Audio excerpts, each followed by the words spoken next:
I was going to tell you one more part of this story of how I got here 3 years ago.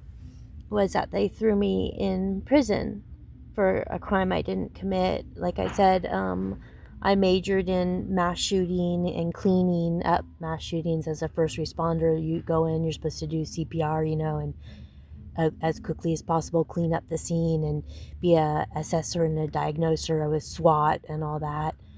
And well, one day I was walking around Atherton and they had that mass shooting over in Half Moon Bay caused by the Gardeners Association, mainly Oriental in that case. And this was after they allowed that same group of people to prey on me for 4 decades, and they never once helped me. And I complained over and over and over again about being sexually abused. I would have to call the sheriff 10 times a day, and they would never help me. In fact, they were hurting me, and they threw me in jail. They kept my hands tied behind my back, and they got the restraining order backwards when I kept calling and calling and calling on MS-13, as they decided to call it, Marino Sandoval. And so instead of arresting him, they arrested me. And this is after, years of torture of being locked out of the house and doing all this slave labor and not being able to get my basic needs met. And they pretty much just kept my arms and legs tied forever.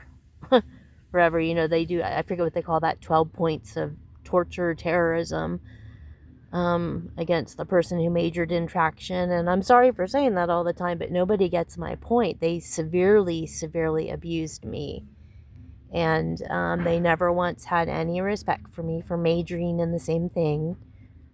And as far as them deporting all these people, I don't see any justice or truth or anything in what they're doing. They're picking on Americans. They're, whoever, history is written by the victor, and whoever writes up whatever BS they want to write up about who's the mass shooter and who is trying to help, and who has prior knowledge. No, they hog tie you and torture you in prison, and they don't care that you're a victim of it, and they never come to help you.